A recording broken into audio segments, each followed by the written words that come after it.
Mister perfect extra gold திருமணமான ஆண்களுக்கு திருப்பு முனையை ஏற்படுத்தும் ஹலாலான இயற்கை வியாகரா.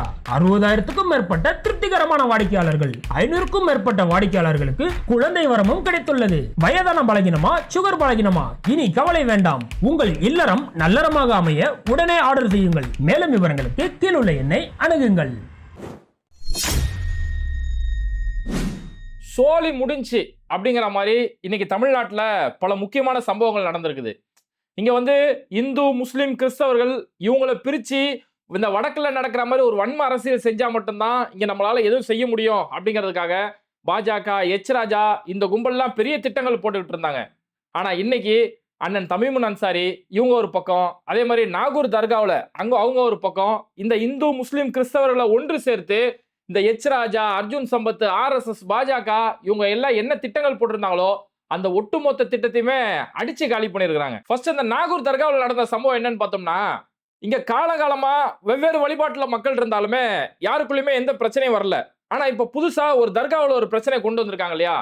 இந்த பிரச்சனை அந்த திருப்பரங்குன்றத்தில் இருக்கக்கூடிய அந்த சிக்கந்தர் தர்கா அதோட இது முடிஞ்சிடாது.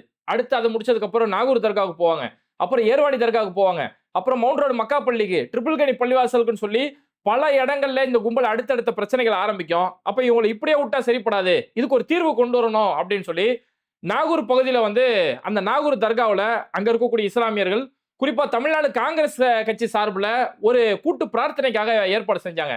என்ன பிரார்த்தனை அப்படின்னா, எச் ராஜாவுக்கு ஒரு நல்ல புத்தி வரணும், இப்படியே எப்போ பார்த்தாலும் கலவரத்தை தூண்டிக்கிட்டு ஒரு கர்மாந்திரம் முடிச்ச வேலைகளை செஞ்சுட்டு இருக்கக்கூடிய இந்த எச் ராஜாவுக்கு இவருக்கு ஒரு நல்ல புத்தி கிடைக்கணும்னு சொல்லி ஒரு பிரார்த்தனைக்கான ஏற்பாடு செஞ்சாங்க.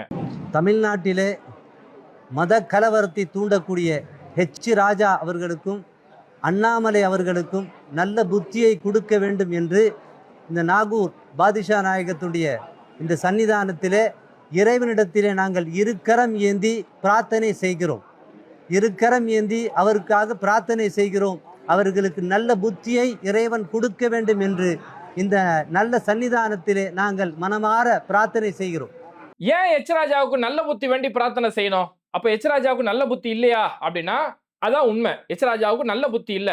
நல்ல புத்தி இருக்கக்கூடிய யாருமே இந்த மாதிரி பேச மாட்டாங்க. இப்ப எச் ராஜா பேசக்கூடிய வார்த்தைகளை கொஞ்சம் கவனிச்சு பாருங்களேன்.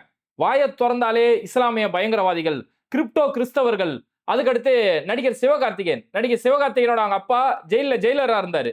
அப்ப அந்த ஜெயிலரா இருக்கக்கூடிய சிவகார்த்திகேயனோட அப்பா இயற்கையான முறையில தான் மரணம் அடைஞ்சாரு. இதை வச்சு எச் ராஜா எப்பேற்பட்ட ஒரு இங்க வன்மத்தை தூண்டி விடுறாருன்னா, சிவகார்த்திகேயன் அப்பாவை கொலை செஞ்சது இங்க ஜவாஹிருல்லா அவர் கூட இருக்கக்கூடிய ஆளுங்க தான் கொலை செஞ்சாங்கன்னு சொல்லி இல்லாத பொல்லாத பல அவதூறான கருத்துக்களை பேசுறது. அதுக்கடுத்து இந்து அறநிலையத்துறை அமைச்சர் சேகர் பாபு குறிப்பிடும் போது இவர் அல்லேலூயா பாபு அப்படின்னு சொல்லி அவர் ஏதோ ஒரு கிறிஸ்தவர் மாதிரி இங்க ஒரு போர்ட்ரேட் பண்ணிட்டு இருக்காரு. ஆக்சுவலா அவர் பிறப்புல இருந்து அவர் இந்து தான். என்னன்னா, எனக்கு எல்லா மதமும் எனக்கு ஒண்ணுதான். சேகர் பாபு பேசுறாரு, எனக்கு எல்லா மதமும் எனக்கு ஒண்ணுதான். என்ன கிறிஸ்தவன் நினைச்சா நான் கிறிஸ்தவன், நான் இஸ்லாமியன் நினைச்சா இஸ்லாமியன், நான் இந்துன்னு நினைச்சா இந்துன்னு சொல்லி எல்லா மதமும் ஒண்ணுன்னு சொல்லி பேசுறாரு. பத்தியா கிறிஸ்தவன் சொல்றாரு பத்தியா, அவர் சேகர் பாபு இல்ல, இவர் அல்லேலூயா பாபுன்னு சொல்லி வாயை திறந்தாலே அப்படி வன்மமான கருத்துக்களை பேசிட்டு இருப்பாரு. அதனாலதான் கொஞ்ச நாளைக்கு முன்னாடி சென்னை ஹைகோர்ட் எச் ராஜாவை பார்த்து சொல்லிச்சு, தொடர்ந்து இப்படியாப்பட்ட கருத்துக்களை பேசக்கூடிய இந்த எச் ராஜாவுக்கு மனநல பரிசோதனை செய்ய வேண்டியது முக்கியம் அப்படின்னு சொல்லி சென்னை ஹைகோர்ட்டு கூட ஒரு கருத்து சொல்லியிருந்தாங்க. இப்போ அதை விடுங்களேன், இப்போ இந்த திருப்பரங்குன்ற விஷயம் ஆச்சு இல்லையா? இந்த திருப்பரங்குன்றத்துல அங்க ஒரு மேடையில எச் ராஜா பேசக்கூடிய அந்த அதாவது புத்தி இருக்கக்கூடிய யாருமே அப்படி பேச மாட்டாங்க அப்படின்றதுக்கு இதுதான் உதாரணம். எப்படி பேசுறாருன்னு பாருங்களேன். இந்த தமிழகத்தில் இருக்கின்ற இந்த தாலிபான் அரசாங்கம், ஸ்டாலினின் இந்து விரோத அரசிற்கு சொல்லுகிறேன், முதல்ல வந்துதான் முருகன் கோவில் இல்ல ஏதோ தர்கா சொல்றீங்களே, அது முன்னாடி வந்ததா? இங்க ஆளக்கூடிய ஒரு அரசை பார்த்து இவங்க தாலிபான் அரசு, அல்லேலூயா பாபு இப்படிங்கிறது மூலமா எச் ராஜா இங்க இன்னும் ஒரு விஷத்தை திணிக்கிறார். அப்படின்னா இங்க திமுக அரசு இவங்க இஸ்லாமியர்களுக்கும் கிறிஸ்தவர்களுக்கும் தான் ஆட்சி செய்யறாங்க, இந்துக்களுக்கு எதிரான ஆட்சி செய்யறாங்க, இந்து விரோதிகள் அப்படின்னு சொல்லி இந்து மக்களுக்கு மத்தியில ஒரு விஷமத்தனமான கருத்தை அப்படி வாழைப்பழத்துல ஊசி ஏத்துற மாதிரி எச் ராஜா திணிக்கிறாரு. அடுத்து அவர் சொன்ன ஒரு முக்கியமான வார்த்தையை கவனிச்சிங்களா? திருப்பரங்குன்றத்துல முருகர் கோவில் முத வந்ததா அல்லது சிக்கந்த தர்கா முதல்ல வந்ததா அப்படின்னு சொல்லி இப்படி எல்லாமே கேப்ல பார்த்து அந்த விஷத்தை ஏற்றக்கூடிய வேலையை எச் ராஜா செஞ்சுட்டு இருக்காரு. அதை கீழே ஒரு பைத்தியக்கார கூட்டம் ஓ என்ன சொல்றாருன்னு தெரியாம ஓன்னு கீழே உட்காந்து கத்திட்டு கிடக்குது. இங்க யாரு முதல்ல வந்தாங்க அப்படின்னு கணக்கு கட்டா அப்ப எல்லாத்துக்கும் தான் கணக்கு கேட்கலாம். இங்க தமிழர்கள் முதல்ல வந்தாங்களா, கைபர் கணவாய் வழியா ஆடுகளை மேய்ச்சிட்டு ஆரியர்கள் வந்தாங்களே, ஆரியர்கள் முதல்ல வந்தாங்களா, அந்த கேள்வி எல்லாம் கேட்போமா? இதே பைத்தியகாரத்தனமான கேள்வி. இப்போ இந்த திருப்பரங்குன்ற மலை, அந்த மலையை பொறுத்த வரைக்கும் அது ஒரு மத நல்லிணக்கத்துக்கான ஒரு இடமா தான் இருந்துட்டு இருக்குது. ஏன்னா அந்த திருப்பரங்குன்ற மலையில பார்த்தோம்னா கீழே அறுபடை வீடுகள்ல முதல் வீடா இருக்கக்கூடிய முருகர் கோயில் கீழே இருக்குது. மேல காசி விஸ்வநாதரோட கோயில் இருக்கு. இந்த பக்கம் தர்கா இருக்கு. தர்காவுக்கு போகக்கூடிய பாதையுமே தனிப்பாதை. இந்த பக்கம் தர்கா இருக்கு. சமணர்கள் வழிபட்ட இடம் அதுவுமே இருக்குது. அப்ப சமணர்கள், இஸ்லாமியர்கள், இந்துக்கள் எல்லாருமே வழிபாடு செஞ்ச இடம் அந்த இடத்துல இருக்குது. ஒரு மத நல்லிணக்கத்துக்கான இடமா இருக்குது. இப்படி மத நல்லிணக்கமா காலகாலமா வாழ்ந்துட்டு இருந்த அந்த இடத்த தான் இதுல எப்படியாவது இந்த வடக்குல செய்யற மாதிரி ஒரு கலவர அரசியல் செய்யணும் அப்படின்னு என்னடா கேப் கிடைக்குன்னு சொல்லி அதுல எங்க இருந்து விஷத்தை திணிக்கலாம்னு திரியிறாரு பாருங்க. அதனாலதான் இந்த எச் ராஜாவுக்கு நல்ல புத்தியை கொடுக்கணும், இந்த எச் ராஜாவுக்கு நல்ல புத்தி கிடைக்கணும் அப்படின்னு சொல்லி அங்க ஒரு பிரார்த்தனைக்கே ஏற்பாடு செஞ்சாங்க. இறைவன் தக்க தண்டனையும் கொடுக்க வேண்டும், அப்படி இல்லாவிட்டால் அவருக்கு நல்ல புத்தியை கொடுக்க வேண்டும் என்று இந்த நாகூர் ஆண்டவர், இறைவனுடைய நேசரான நாகூர் ஆண்டவர் ஷாவுல் ஹமீத் பாதுஷா நாயகத்தினுடைய இந்த சன்னிதானத்திலே நாங்கள் சிறப்பாக இறைவனிடத்திலே பிரார்த்தனை செய்கிறோம்.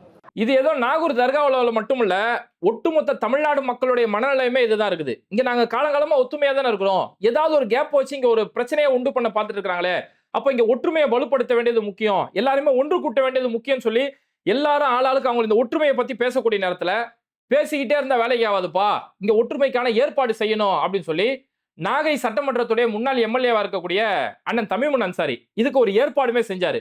எல்லா மத தலைவர்களுமே ஒன்று கூட்டி, இந்து மத தலைவர்கள், கிறிஸ்தவ மத தலைவர்கள், இஸ்லாமிய மத தலைவர்கள், இப்படி எல்லாருமே ஒன்று கூட்டி தமிழ்நாடுடைய தலைமைச் செயலாளர்களை போய் சந்திச்சு இந்த ஒற்றுமைக்கான முதலா ஒரு தீர்வுக்கான ஏற்பாடு செய்யறாரு. ஜோதிமலை இறைப்பணி திருக்குடத்துறை நிறுவனர் ஐயா திருவடிக்குடில் சுவாமிகள், ஐஎம்ஐ பேராயத்துடைய பிரதம பேராயர் திரு கடகசபை சேவியர், தென்னிந்திய பௌத்த கூட்டமைப்புடைய தேசிய ஒருங்கிணைப்பாளர் திரு பிக்கு மௌரியா புத்தா, சென்னை அண்ணா சாலை தர்காவுடைய மூத்த டிரஸ்டி சையத் மன்சூர்தீன் ஆகியோர் கொண்ட குழு தலைமைச் செயலாளர் அவர்களை சந்தித்து இது குறித்து பேசினோம். எங்களுடைய கோரிக்கை என்னவென்றால், வக்பு வாரிய எல்லைக்குள் உட்பட்ட அந்த இடத்தில் தர்காவுடைய வழக்கமான நடவடிக்கைகள் இருக்க வேண்டும். இந்து சமய அறநிலையத்துறைக்கு உட்பட்ட இடத்தில் கோயிலுடைய வழக்கமான நடவடிக்கைகள் இருக்க வேண்டும். பாரம்பரியமாக அங்கு எதுவெல்லாம் ஆன்மீக ரீதியாக நடைபெற்று வந்ததோ அவற்றுக்கு இடையூறு இல்லாமல் அந்த பணிகள் நடைபெற உரிய நடவடிக்கைகள் எடுக்க வேண்டும் என்று கேட்டுக்கொண்டோம். இதே மாதிரிதான் சில பல வருஷங்களுக்கு முன்னாடி மண்டைக்காடு கலவரம் ஏற்பட்டுச்சு. அமைதியா இருந்த தமிழ்நாட்டில் ஒரு அசம்பாவித சம்பவம் அப்படின்னா மண்டைக்காடு கலவரத்தை சொல்லலாம். அன்னைக்கு இப்படி ஒரு பிரச்சனை ஏற்பட்டோன்னே அன்னைக்கு உடனே களத்தில் இறங்கினது குன்றக்குடி அடிகளார் அவங்களோட தலைமையில எல்லா மத தலைவர்களுமே ஒன்று சேர்த்து ஒரு அமைதிக்கான ஒரு சமரசத்துக்கான ஒரு குழுவை ஏற்பாடு செஞ்சு அந்த கலவரத்துக்கான தீர்வையும் செஞ்சு வச்சாங்க. இனி அப்படி நடக்காத வண்ணம் ஒரு ஏற்பாடுமே செஞ்சாங்க. இங்க அண்ணன் தமிமுன் அன்சாரி இந்த மத தலைவர்கள் எல்லாம் கூப்பிட்டு போய் தலைமைச் செயலாளர் போய் பார்த்தாங்க இல்லையா.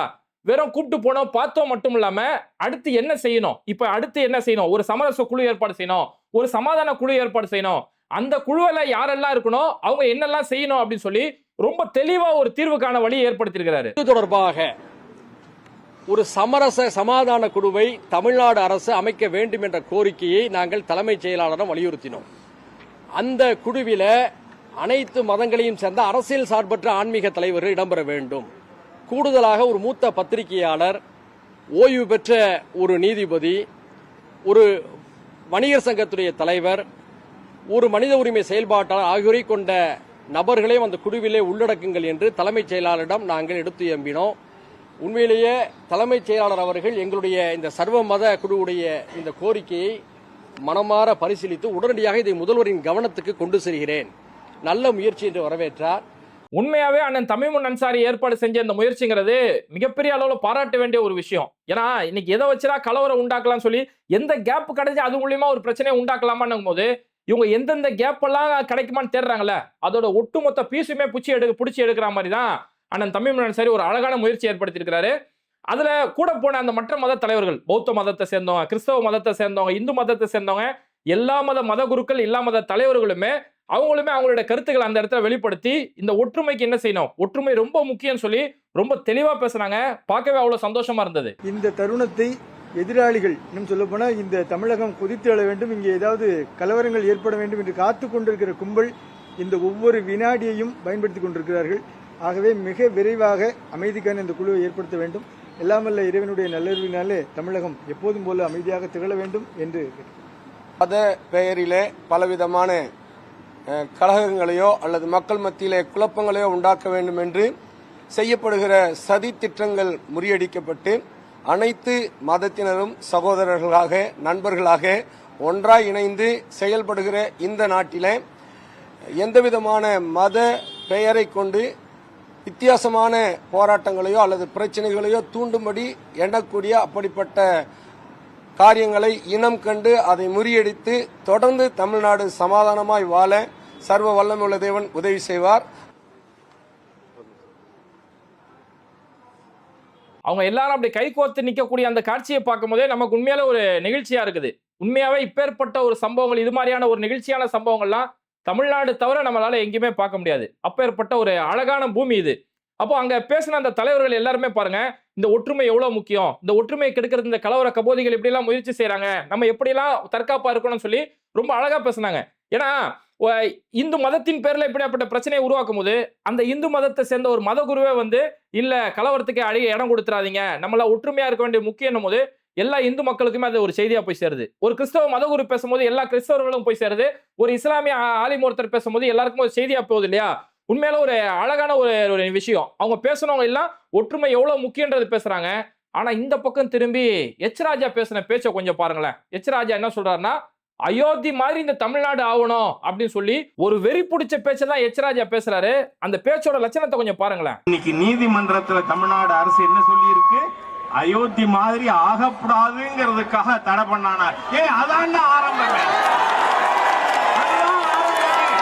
அயோத்திக்கு முருகப்பெருமானுடைய முதல் படை வீட்டிலே துவங்குகிறது. இருக்கின்ற ஹிந்து விரோத தாலிபான் அரசாங்கம் முடிவுக்கு கொண்டு வரப்படும். அயோத்தி மாதிரி இந்த தமிழ்நாடு மாத்தணுமா? எவ்வளவு வெறி பாருங்க அந்த பேச்சுல, எவ்வளவு வன்மை, எவ்வளவு வெறிங்கிறத அதுல நல்லா நம்மளால பார்க்க முடியுது. ஆனா கீழே ஒரு கூட்டம் இது ஏன் கத்தி ரசிச்சு கிடக்குறாங்க. அவர் எங்கெல்லாம் கேப் கிடைக்கிறாரோ பரத் மாதாக்கி அப்படின்னு சொல்லி கீழே ஒரு கிறுக்கு கூட்டம் அதுக்குமே சத்தம் போட்டு அங்க ஆறாவரம் பண்ணிட்டு இருக்குது.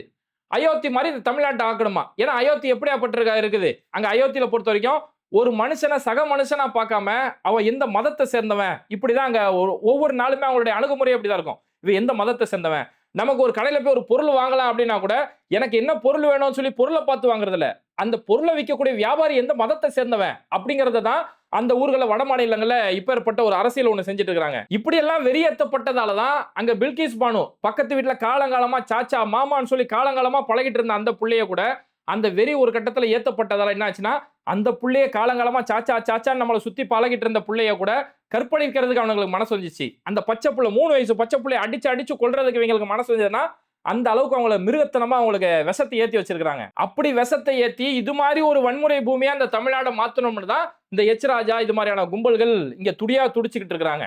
இதுல எச் ராஜா பேசின இன்னொரு கருத்தையுமே நம்ம நல்லா பார்க்கணும். எச் ராஜா அதுல சொல்றாரு, சிக்கந்தர் தர்காவை இடம் மாத்தணும், மதுரையில இந்த ஒரு குறிப்பிட்ட பகுதியை சொல்றாரு, அந்த இடத்துக்கு சிக்கந்தர் தர்காவை மாத்தணும் அப்படின்னு சொல்றாரு. அதான் சொல்றாரு, புத்தி இருந்தா அப்படிப்பட்ட பேச்சு பேசுவாரான்னு தெரியல. இப்போ இடம் மாத்தணும் அப்படின்னா ஒரு கோவில இன்னொரு இடத்துக்கு இடம் மாத்தலாம், ஒரு மசூதியை இன்னொரு இடத்துக்கு கூட இடம் மாத்திரலாம். ஏன்னா அது ஒரு வழிபாட்டு தலம், அது எங்க வேணாலும் வச்சு வழிபாடு செய்யலாம். ஆனா தர்காங்கிறது அது அடக்க ஸ்தலம், ஒருத்தவங்க இறந்து போனவங்க அவங்களோட அடக்கம் செஞ்சிருக்கக்கூடிய இடம். அதுவும் சிக்கந்தர் அவுலியா அவங்களோட தர்கான்றது அதுக்கு எத்தனையோ ஆண்டுகளுக்கு முன்னாடி இறந்து போனவங்க. அப்போ அத்தனை ஆண்டுகளுக்கு முன்னாடி இறந்து போனா அங்க எலும்பு எதுவுமே இருக்காது. அந்த இறந்து போனவங்களுடைய அந்த தர்காவை அந்த அடக்க ஸ்தலத்தை கொண்டு போய் இடம் மாத்தணும் அப்படின்னா கொஞ்சமாச்சும் புத்தி இருக்கக்கூடிய ஒரு நபர் இதெல்லாம் பேசுவாரா?